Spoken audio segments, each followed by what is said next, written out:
আমার সুন্দরী বউ নিয়ে একদিন রাস্তার জ্যামে আটকে গিয়েছিলাম। হঠাৎ একটি অসহায় ছেলে এসে বলল, স্যার দয়া করে কিছু খেতে দিন, আমার কেউ নেই।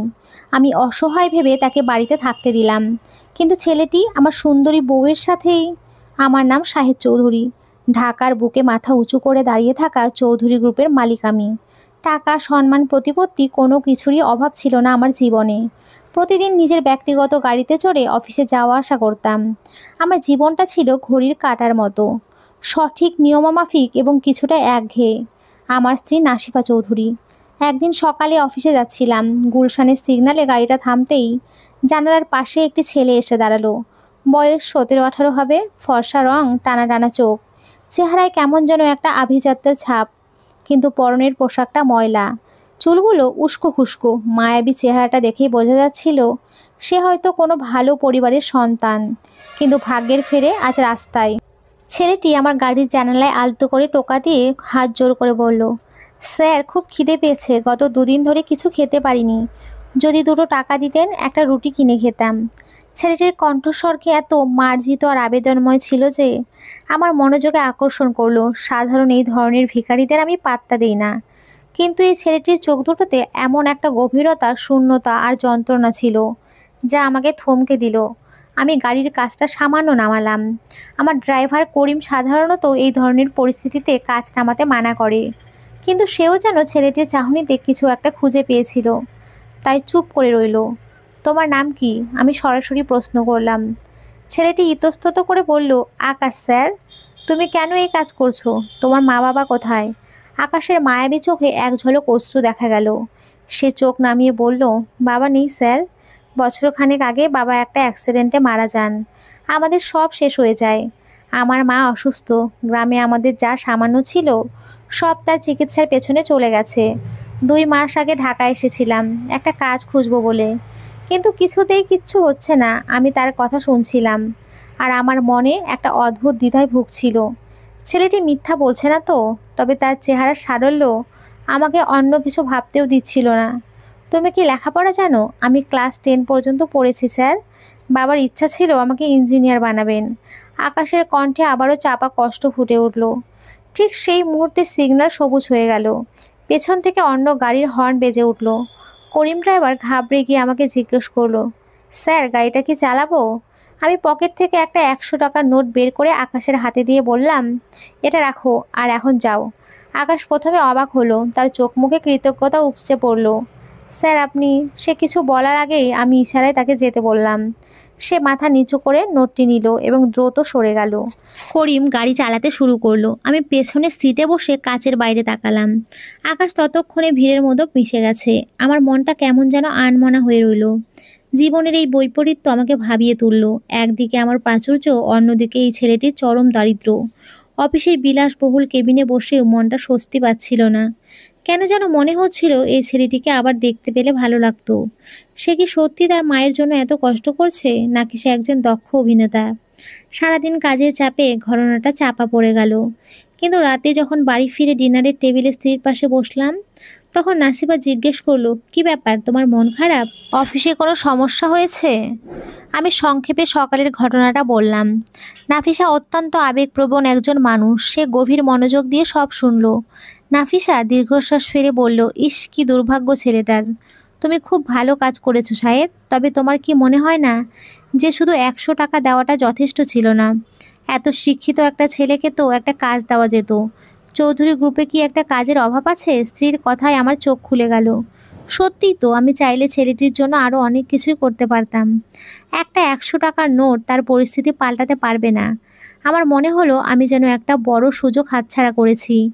এই ছেলেটির মধ্যে একটা সম্ভাবনা ছিল যা আমি শুধু 100 টাকায় কিনে বিদায় করে দিয়েছি। পরের দিন সকালে অফিসে যাওয়ার পথে আমার মনটা কালকের ঘটনা নিয়ে তোলপাড় করছিল। নাফিসের কথাটা কানে বাজছিল। এত শিক্ষিত একটা ছেলেকে তো একটা কাজ দেওয়া যেত। আমার এই বিশাল সাম্রাজ্য একটা ছোট জায়গায় কি আকাশকে জায়গা দেওয়া যেত না?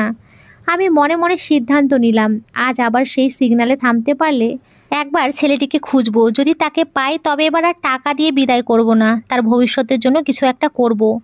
যথারীতি আজকেও আমি সকাল 10টায় গুলশানের এই সিগন্যালে এসে পৌঁছালাম। আমার চোখ দুটো ব্যস্ত হয়ে পড়লো পরিচিত সেই মুখটিকে খুঁজতে, কিন্তু আজ আকাশ সেখানে ছিল না। রাস্তার পাশে আরও 10টা ভিক্ষুকের মতো কেউ একজন হয়তো বসেছিল, কিন্তু তার মধ্যে সেই অভিজাত ছাপওয়ালা মায়াবী চেহারাটি খুঁজে পেলাম না। সিগন্যালে লাল আলো জ্বলে উঠলো, আমার গাড়ি থামলো। আমি ড্রাইভার করিমকে ডাকলাম। করিম, কালকে যে ছেলেটি এখানে টাকা চেয়েছিল তাকে কি তুমি আজ দেখেছো? করিম মাথা নেড়ে বলল, না স্যার, কালকের পর ওকে আর দেখিনি। এই ধরনের ছেলেরা এক জায়গায় বেশি দিন থাকে না, হয়তো অন্য কোনো সিগন্যালে গেছে। আমার মনটা খারাপ হয়ে গেল। মনে হলো আমি যেন একটা মূল্যবান সুযোগ হাতছাড়া করলাম। হয়তো সত্যি সে কোনো ভালো পরিবারের সন্তান ছিল এবং পেটের দায়ে হাত পেতেছিল। তাকে ফিরিয়ে দিয়ে আমার অহংকারী মন হয়তো এক ধরনের শান্তি পেয়েছিল, কিন্তু বিবেক দংশন করছিল। অফিসে পৌঁছে আমি কাজে ডুবে গেলাম, কিন্তু আকাশের মুখটা কিছুতেই ভুলতে পারছিলাম না। দুপুরে লাঞ্চের সময় আমার অফিসের পুরনো বিশ্বস্ত ম্যানেজার ইমতিয়াজ সাহেব আমার কেবিনে এলেন। স্যার, সব ঠিক আছে তো? আপনাকে বেশ চিন্তিত দেখাচ্ছে। আমি ইমতিয়াজ সাহেবের সাথে সব কিছু খুলে বললাম। আকাশের চেহারা, তার কথা বলার ধরন আর নাফিসার পরামর্শ। ইমতিয়াজ সাহেব অভিজ্ঞ লোক, তিনি সব শুনে দীর্ঘশ্বাস ফেলেন। স্যার, এই শহরে এমন অনেক গল্প লুকিয়ে আছে, তবে আপনার যদি সত্যিই মনে হয় ছেলেটি সৎ, তাহলে তাকে খুঁজে বের করার ব্যবস্থা করা যেতে পারে। আপনি তার যে বর্ণনা দিয়েছেন সেটা এখানকার কোনো এতিমখানা বা বস্তির দিকে খোঁজ নিলে পাওয়া যেতে পারে। ইমতিয়াজ সাহেবের কথায় একটা আশার আলো দেখতে পেলাম। আপনি ঠিক বলেছেন ইমতিয়াজ সাহেব, আমি চাই তাকে খুঁজে বের করতে। সে হয়তো আমার একটা ভুল শুধরে দেওয়ার সুযোগ। আপনি আপনার লোক লাগান, আমার ব্যক্তিগত নিরাপত্তা কর্মীদেরকেও কাজে লাগান। গুলশানের আশেপাশের বস্তি, ফুটপাত, আরও ছোটোখাটো চায়ের দোকানগুলোতে খোঁজ নিতে বলুন। যদি ছেলেটাকে খুঁজে পান সরাসরি আমার কাছে নিয়ে আসবেন। আমার নির্দেশে মুহূর্তে কাজে নেমে পড়ল ইমতিয়াজ সাহেব। চৌধুরী গ্রুপের বিপুল ক্ষমতা আর লোকবল এবার একটা পথশিশুকে খুঁজে বের করার পেছনে নিয়োজিত হলো। এরপর পার হলো 3টি দিন। আমি প্রতি মুহূর্তে অপেক্ষায় ছিলাম। প্রতিবার ফোন বাজলে ভাবতাম হয়তো আকাশের খোঁজ এসেছে। চতুর্থ দিন বিকেলে প্রায় গড়িয়ে সন্ধ্যা, আমি আমার কেবিনে বসে একটা গুরুত্বপূর্ণ ফাইল দেখছিলাম। এমন সময় আমার ইন্টারকম বেজে উঠল। স্যার, ইমতিয়াজ সাহেব আকাশকে নিয়ে এসেছেন। ছেলেটি বাইরে অপেক্ষা করছে। আমার বুকটা ধক করে উঠল। অবশেষে আমি চেয়ার ছেড়ে উঠে দাঁড়ালাম। তাড়াতাড়ি ভেতরে আসতে বলো। দরজা খুলে ইমতিয়াজ সাহেব ঢুকলেন। তার পেছনে দাঁড়িয়ে আছে আকাশ, তবে এবার সে আর ভিখারি নয়। ইমতিয়াজ সাহেব তাকে পরিষ্কার সাধারণ পোশাক পরিয়ে এনেছেন। ময়লা ঢাকা ছিল বলে আগে বোঝা যায়নি। তার গায়ের রং সত্যিই খুব ফর্সা, চোখে এখনও সেই একই গভীরতা, তবে এবার সেখানে যন্ত্রণার চেয়ে এক ধরনের ভয় আর উত্তেজনা মেশানো। আমি তাকে বসতে বললাম। সে ইতস্তত করে চেয়ারের কোণে বসলো। আমি ভেবেছিলাম তুমি বুঝি আর আসবে না। আমার কণ্ঠে আন্তরিকতা ছিল। আকাশ মাথা নিচু করে বলল, স্যার, আমি তো সেদিনই, আপনি এত বড় মানুষ ভাবিনি আপনি আমাকে আবার খুঁজবেন। ইমতিয়াজ আঙ্কেল যখন আমার নাম ধরে ডাকলেন, প্রথমে আমি বিশ্বাসই করতে পারিনি। আমি মুচকি হাসলাম। বিশ্বাস করো, আমি তোমাকে একটা সুযোগ দিতে চাই আকাশ, তোমার মাকে সুস্থ করে তোলার এবং নিজের পায়ে দাঁড়ানোর সুযোগ। তুমি কি আমাদের অফিসে কাজ করতে রাজি? আকাশের চোখ দুটো উজ্জ্বল হয়ে উঠল। সে হাঁটু গেড়ে বসতে গিয়েও ইমতিয়াজ সাহেবের ইশারায় থামলো। স্যার, কাজ? আমি মন দিয়ে কাজ করব, যে কোনো কাজ, ঝাড়ু দেওয়া থেকে শুরু করে। না আকাশ, তুমি ঝাড়ু দেবে না। তুমি শিক্ষিত ছেলে, তোমার মেধা আছে। আমি তোমাকে আমার ব্যক্তিগত লাইব্রেরির দেখাশোনার কাজটা দেব। খুব গুরুত্বপূর্ণ কিছু না, শুধু বইগুলো গুছিয়ে রাখা, আমার ব্যক্তিগত ফাইলগুলো সাজিয়ে দেওয়া। এই ফাঁকে তুমি আবার পড়াশোনা শুরু করতে পারবে, আর তোমার মায়ের চিকিৎসার সব দায়িত্ব আমি নেব। এই কথাগুলো শুনে আকাশের চোখে আরও কৃতজ্ঞতা নয়, এবার যেন এক ধরনের বিস্ময় আর মুক্তির আনন্দ ফুটে উঠল। তার কণ্ঠ আবেগরুদ্ধ হয়ে গেল। স্যার, আমি আপনার ঋণ কোনো দিনও ভুলব না। আপনি আমার জন্য যা করছেন। আমি তাকে থামিয়ে বললাম, আমার কোনো ঋণ নয়, এটা তোমার প্রাপ্য আকাশ। তোমার মতো মেধাবী ছেলের এই অন্ধকার রাস্তায় থাকা উচিত নয়। এবার বলো, তোমার মা কোথায় আছেন? আমাদের প্রথম কাজ হলো তাকে চিকিৎসার ব্যবস্থা করা। আমি তখনই ইমতিয়াজ সাহেবকে নির্দেশ দিলাম, ইমতিয়াজ সাহেব, এক্ষুনি আমাদের কর্পোরেট অ্যাম্বুলেন্স ডাকুন। আকাশের মায়ের জন্য দ্রুততম সময়ের মধ্যে যেন অ্যাপোলো বা ইউনাইটেড হাসপাতালের কেবিন বুকিং দেওয়া হয়। চিকিৎসার খরচ নিয়ে যেন কোনো চিন্তা করতে না হয়, সে বিষয়ে আপনি নিশ্চিত করবেন। আকাশের চোখ দিয়ে এবার সত্যি সত্যি জল গড়িয়ে পড়ল। স্যার, এত কিছু? আমার মা হয়তো বাঁচবেন, নিশ্চয়ই বাঁচবেন, আমি আশ্বাস দিলাম। কিন্তু একটা কথা মনে রাখবে আকাশ, জীবন তোমাকে একটা সুযোগ দিয়েছে। এই সুযোগের মর্যাদা রাখতে হবে। তুমি এখন থেকে আমাদের অধীনে কাজ করবে। আমার লাইব্রেরি দেখাশোনার পাশাপাশি আমি চাই তুমি পড়াশোনাটাও আবার শুরু করো। আকাশ মাথা নেড়ে সম্মতি জানালো। তার চোখে তখন এক নতুন স্বপ্ন। আমার অফিসের কর্মচারীদের মধ্যে খবরটা ছড়িয়ে পড়ল। সবাই বলাবলি করতে লাগলো, শাহেদ চৌধুরী কত দয়ালু। কিন্তু আমার এই দয়ার পিছনে একটা অজানা টান কাজ করছিল। আকাশের চেহারা আর তার গল্পের মধ্যে এমন একটা কিছু ছিল যা আমার ভেতরে একঘেয়েমি আর সফলতার শূন্যতাকে পূরণ করতে চাইছিল। পরের দুদিন আমি আকাশ আর তার মায়ের ব্যাপারে সজাগ থাকলাম। ইমতিয়াজ সাহেব জানালেন আকাশের মা রুবিনা বেগম বেশ গুরুতর অসুস্থ, মূলত অপুষ্টি এবং দীর্ঘদিনের নিউমোনিয়ার সমস্যা। তবে চিকিৎসা শুরু হওয়ায় তিনি দ্রুত সুস্থ হয়ে উঠবেন বলে ডাক্তাররা আশা করছেন। আকাশকে আমি অফিসের উপরের ফ্লোরে আমার ব্যক্তিগত লাইব্রেরির পাশের একটি ছোট্ট কিন্তু পরিষ্কার রুমে থাকার ব্যবস্থা করে দিলাম। তার কাজ ছিল সকাল সন্ধ্যা লাইব্রেরি দেখাশোনা করা এবং আমার দৈনন্দিনই ব্যক্তিগত নথিপত্র সাজিয়ে দেওয়া। আকাশ কাজে খুবই মনোযোগী ছিল। তার দ্রুত শেখার ক্ষমতা আমাকে মুগ্ধ করলো। সে শুধু বই আর ফাইল সাজাতো না, কোন বইটা কোথায় আছে, আমার কোন ফাইলটা কখন লাগবে, সব কিছুই তার নখদর্পণে ছিল। তার নীরবতা এবং নম্র ব্যবহার সকলের কাছে তাকে গ্রহণযোগ্য করে তুলল।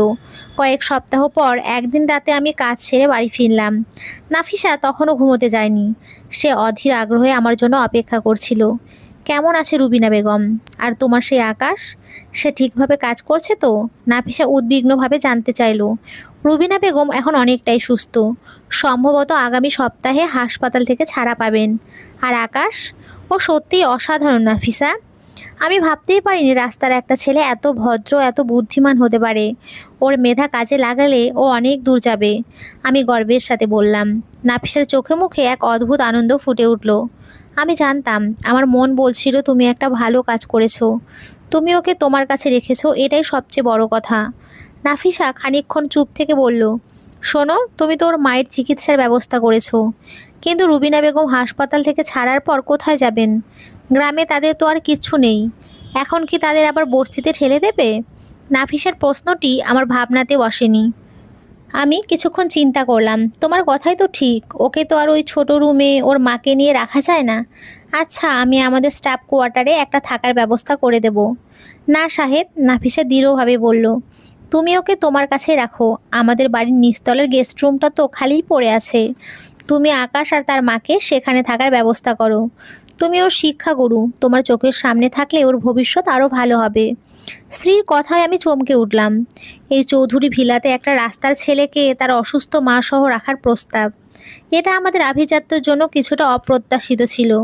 কিন্তু নাফিসার চোখে আমি এক গভীর মানবিকতা দেখতে পেলাম। তুমি নিশ্চিত তোমার কোনো সমস্যা হবে না তো? আমি জিজ্ঞেস করলাম। নাফিসা হেসে বলল, তোমার মন যদি এত বড় হতে পারে, আমার মন কেন নয়? তাছাড়া আমার কেমন যেন মনে হচ্ছে আকাশের মধ্যে এক ধরনের শান্তি আছে। ওকে কাছে রাখলে তোমার এই একঘেয়ে জীবনে একটা নতুনত্ব আসবে। আমি স্ত্রীর দিকে তাকিয়ে মুগ্ধ হলাম। এই কারণেই আমি নাফিসাকে ভালোবাসি। আমি মাথা নেড়ে সম্মতি দিলাম। ঠিক আছে, তাই হবে। রুবিনা বেগম ছাড়া পেলে তারা আমাদের গেস্ট রুমেই থাকবেন। এই সিদ্ধান্তটি যে আমার জীবনকে সম্পূর্ণ এক ভিন্ন পথে চালিত করবে তা সেদিন আমি কল্পনাও করতে পারিনি। আকাশের আগমন শুধু চৌধুরী গ্রুপেরই নয়, আমাদের চৌধুরী ভিলাতেও এক নতুন দিগন্ত উন্মোচন করতে যাচ্ছিল। নির্ণয় হলো, রুবিনা বেগম হাসপাতাল থেকে ছাড়ার পর আকাশ আর তার মা চৌধুরী ভিলার গেস্ট রুমে আশ্রয় পেলেন। এটা ছিল এক বিশাল পরিবর্তন। চৌধুরী ভিলা, যেখানে পরিচারক থেকে শুরু করে ড্রাইভার পর্যন্ত সবাই বহু বছর ধরে কঠোর নিয়মের মধ্যে চলে আসতো, সেখানে হঠাৎ করে একজন অপরিচিত যুবক এবং তার অসুস্থ মায়ের প্রবেশ যেন এক নতুন বাতাস নিয়ে এলো। নাফিসা চৌধুরী অত্যন্ত আনন্দের সাথে রুবিনা বেগমকে বরণ করে নিলেন। রুবিনা বেগম ছিলেন একজন শান্ত, স্বপ্নভাসী মহিলা। তার চোখে মুখে একটা বিষণ্ণতা লেগে থাকতো, যা তার জীবন সংগ্রামের করুণ গল্প বলতো। শাহেদ চৌধুরী তার চিকিৎসার সম্পূর্ণ খরচ বহন করেছেন এবং তাদের নিজেদের বাড়িতে থাকতে দিয়েছেন। এই কৃতজ্ঞতা রুবিনা বেগমের প্রতিটি আচরণে ফুটে উঠত। তিনি নাফিসা আর আমার সামনে এলে হাত জোর করে দাঁড়িয়ে যেতেন। আপনি কেন এত লজ্জিত হচ্ছেন রুবিনা বেগম? নাফিসা একদিন তাকে বললেন। শাহেদ তো আপনাকে তার মায়ের মতোই দেখছেন, আর আকাশ, সে তো আমাদেরই ছেলে। আপনি এখন থেকে এই বাড়িরই একজন। আপনি শুধু দ্রুত সুস্থ হয়ে ওঠার চেষ্টা করুন। এই সহানুভূতি দেখে আমি আরও বেশি করে বুঝতে পারলাম নাফিসা কেন এই সিদ্ধান্ত নিতে চেয়েছিলেন। আকাশের জীবন যেন রাতারাতি বদলে গেল। অফিসের কাজে সে আরও বেশি মনোযোগী হলো। সে আমার ব্যক্তিগত লাইব্রেরিটিকে এমনভাবে সাজিয়ে রাখতো যে আমার কোনো নথি খুঁজতে 1 সেকেন্ডও দেরি হতো না। সে আমার মনের কথা যেন পড়তে পারতো। কোনো ফাইল নিয়ে আমি ভাবছি, দেখলেই সে নীরবে এসে তা আমার হাতে তুলে দিত। আমার জীবনের সেই একঘেয়েমি যা ঘড়ির কাঁটার মতো চলতো, তাতে কিছুটা হলেও ছন্দ এলো। প্রতিদিন রাতে খাবার টেবিলে নাফিসা আকাশের কথা জিজ্ঞেস করতেন। সে কি করছে, তার পড়াশোনা কেমন চলছে, এই নিয়ে আমাদের মধ্যে আলোচনা হতো। একদিন আমি লাইব্রেরিতে বসে রাতে কাজ করছিলাম। রাত তখন প্রায় 11টা। আকাশ তার কাজ শেষ করে চলে যেতেই যাচ্ছিল, কিন্তু দরজায় এসে ইতস্তত করে দাঁড়ালো। কি হলো আকাশ, কিছু বলবে? আমি জিজ্ঞেস করলাম। সে সাহস করে এগিয়ে এলো। স্যার, একটা কথা বলতে চাচ্ছিলাম, যদি অনুমতি দেন। বলো, কোনো দ্বিধা না রেখে বলো। আকাশ নিচু স্বরে বলল, স্যার, আপনি আমার আর আমার মায়ের জন্য যা করছেন তার জন্য আমি সারা জীবন কৃতজ্ঞ থাকব। আপনি আমার জীবন ফিরিয়ে দিয়েছেন। কিন্তু আমি বেকার থাকতে চাই না। আমার মা সুস্থ হয়ে উঠেছেন। এখন আমি চাই চৌধুরী গ্রুপে একটা যথাযথ কাজ করতে, একটা দায়িত্ব নিতে যার বিনিময়ে আমি বেতন নেব। আপনার দয়া বা দানের উপরে আমি আর নির্ভর করতে চাই না। ছেলেটার আত্মমর্যাদা দেখে আমি মুগ্ধ হলাম। 17-18 বছরের একটি ছেলে যে কিছুকাল আগে রাস্তার ভিখারি ছিল, সে এখন তার মেধা ও পরিশ্রমের ন্যায্য মূল্য চাইছে। আমি টেবিলের উপরে ঝুঁকে হেসে বললাম, তোমার এই আত্মমর্যাদা বোধ দেখে আমি সত্যিই খুশি আকাশ। ঠিক আছে, আমি তোমাকে তোমার যোগ্য একটা সুযোগ দেব। তুমি কাল থেকে আমার প্রধান নির্বাহী কর্মকর্তার সিইওর সহকারী হিসেবে কাজ শুরু করো। আকাশের চোখ দুটো বিস্ময়ে বড় হয়ে গেল। স্যার, আমি এত বড় দায়িত্ব? হ্যাঁ তুমি। তোমার শেখার ক্ষমতা অসাধারণ। তুমি গত 1 মাসে অফিসের সমস্ত কাঠামো খুব ভালোভাবে বুঝে নিয়েছো। ইমতিয়াজ সাহেব এখন বয়স্ক হয়েছেন। আমি একজন তরুণ বুদ্ধিমান সহকারী খুঁজছিলাম। তুমি শুধু আমাকে সাহায্য করবে। নতুন কিছু শিখতে তোমাকে ভয় পেলে চলবে না। আর তোমার বেতন তোমার পরিশ্রমের যোগ্যই হবে। এই সুযোগ আকাশের জীবনকে আরও এক ধাপ এগিয়ে দিল। পরের দিন থেকে আকাশ পুরোপুরি অফিসের পোশাকে আত্মবিশ্বাসী ভঙ্গিতে আমার পাশে বসতে শুরু করলো। তাকে দেখে কেউ বলতেই পারতো না যে এই ছেলেটি কয়েক মাস আগে গুলশানের সিগন্যালে মানুষের কাছে 2 টাকার জন্য হাত পাতত। সে আমার প্রতিটি মিটিংয়ে অংশ নিতে শুরু করলো। তার দ্রুত বিশ্লেষণ ক্ষমতা, নতুন আইডিয়া দেওয়া এবং ফাইল সামলানোর পারদর্শিতা অল্প দিনেই চৌধুরী গ্রুপের উচ্চপদস্থ কর্মকর্তাদের দৃষ্টি আকর্ষণ করলো। তারা অবাক হয়ে দেখত শাহেদ চৌধুরীর এই নতুন সহকারীকে।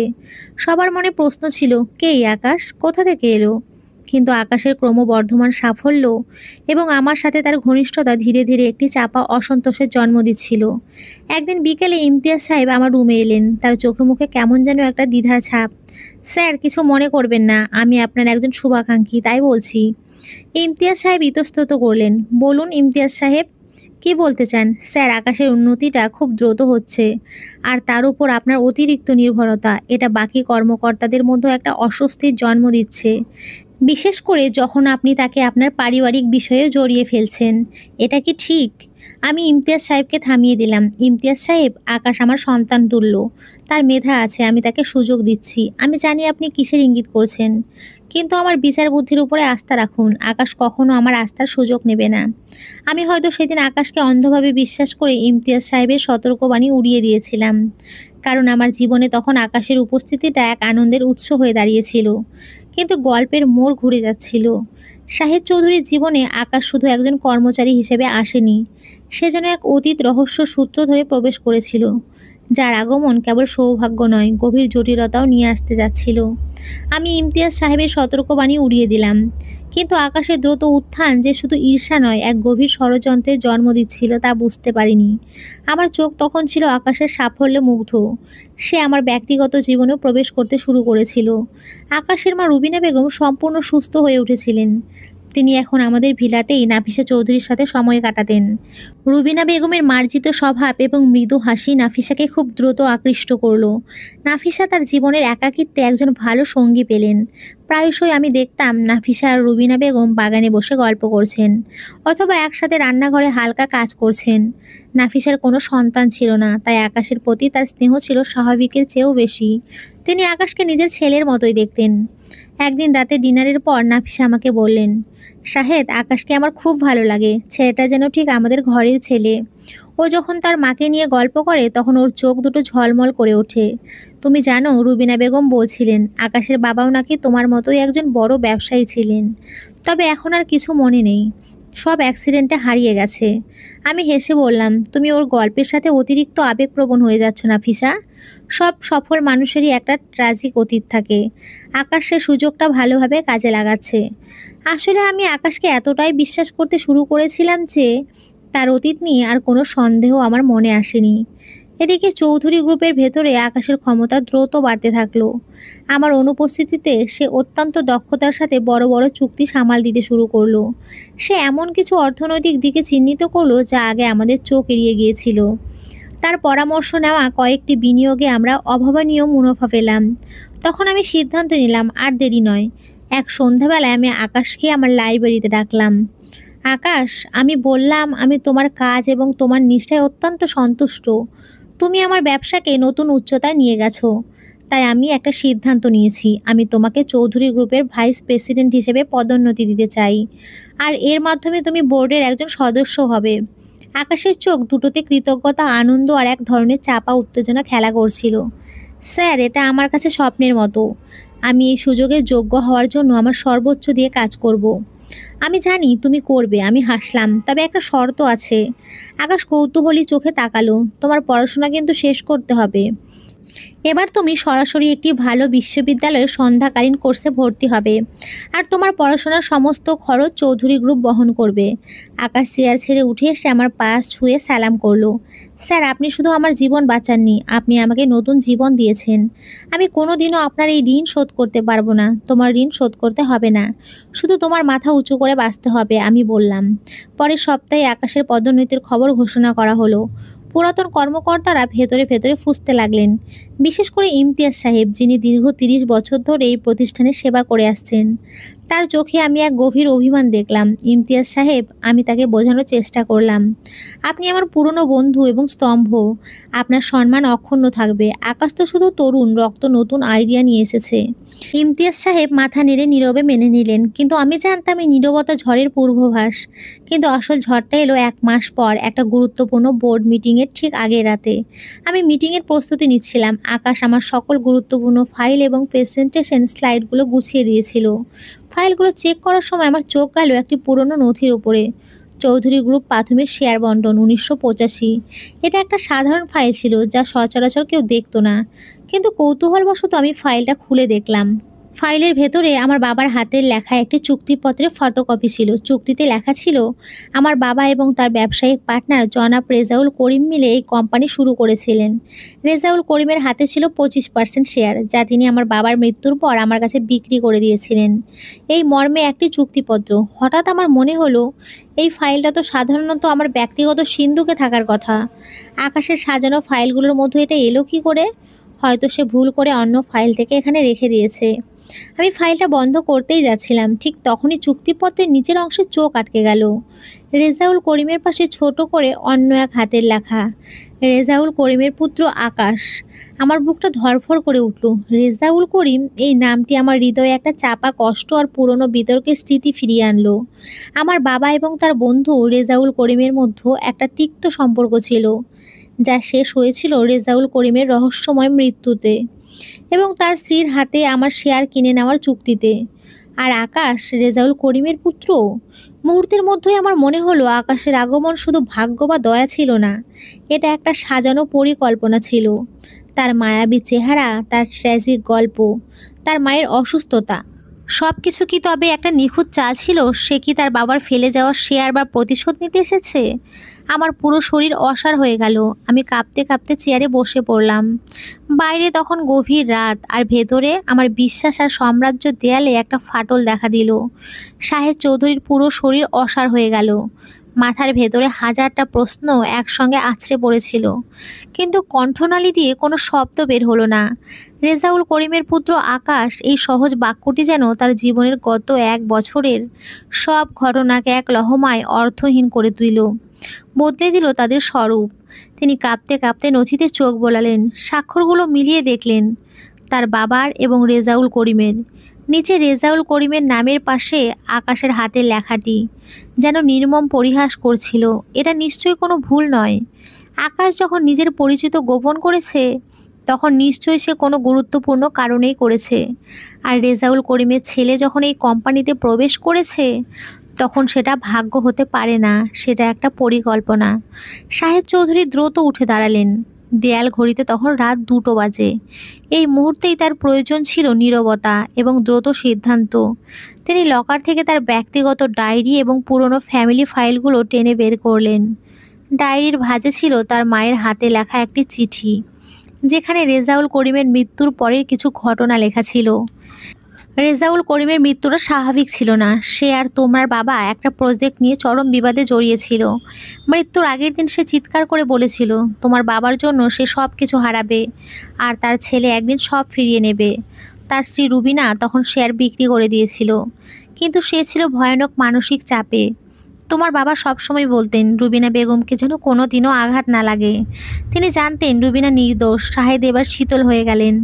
তাহলে আকাশের মা রুবিনা বেগম, যিনি এখন নাফিসার এত কাছের মানুষ, তিনিও কি এই পরিকল্পনার অংশ? নাফিসা, যিনি নিঃস্বার্থভাবে রুবিনা বেগমকে আশ্রয় দিয়েছেন, তিনিও কি ব্যবহার হচ্ছেন? তিনি আকাশের কক্ষের দিকে ছুটলেন।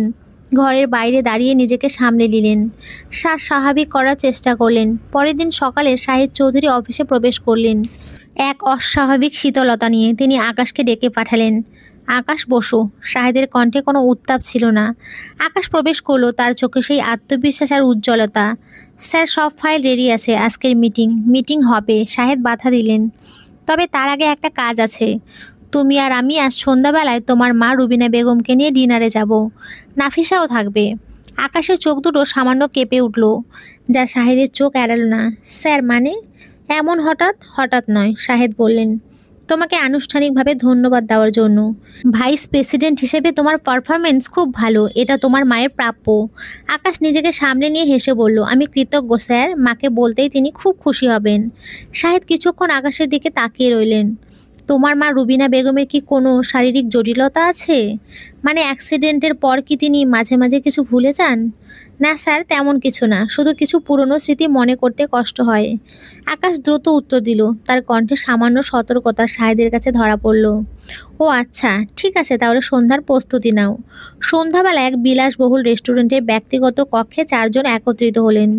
নাফিসা আর রুবিনা বেগম গল্পে মত্ত।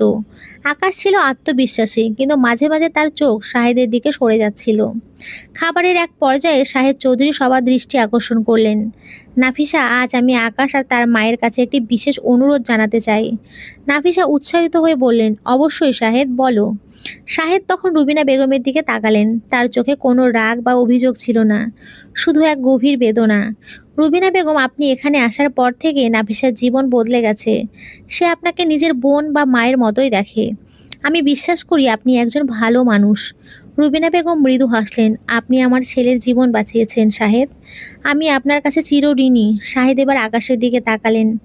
আকাশ, তুমি অসাধারণ কাজ করেছো, কিন্তু আমার মনে হয় কিছু কিছু গল্প এখনো অসম্পূর্ণ। তোমার মায়ের অ্যাক্সিডেন্টের গল্পটা, তোমার বাবার পরিচয়টা, সেটা কি শুধুই হারিয়ে গেছে? আকাশের হাসি স্নান হলো। স্যার, আমি বুঝতে পারছি না। আপনার কি কোনো সন্দেহ হচ্ছে? সন্দেহ না, শুধু যাচাই। শাহেদ শান্ত গলায় বললেন। তিনি তার পকেট থেকে সেই পুরনো চুক্তিপত্র বের করলেন, যেখানে লেখা ছিল রেজাউল করিমের পুত্র আকাশ। তিনি খুব ধীরে নথির ভাঁজ খুললেন। রেজাউল করিম, শাহেদ শব্দটি উচ্চারণ করলেন। রুবিনা বেগমের হাতে থাকা জলের গ্লাসটি কেঁপে উঠল। তার চোখ দুটো ভয়ে বিস্ফোরিত হলো। রুবিনা বেগম, শাহেদ বললেন, আপনি রেজাউল করিমকে চেনেন? রুবিনা বেগমের চোখ জলে ভরে গেল। তিনি ডুকরে কেঁদে উঠলেন। শাহেদ বাবা, আমি।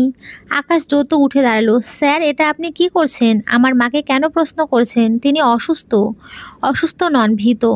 শাহেদ শান্তভাবে বললেন, তুমি বসো আকাশ। তোমার মা আমাদের পারিবারিক বন্ধু ছিলেন। তোমার বাবা রেজাউল করিম আমার বাবার পার্টনার ছিলেন। তুমি তার ছেলে আকাশ রেজা করিম। কেন তুমি তোমার আসল পরিচয় লুকালে?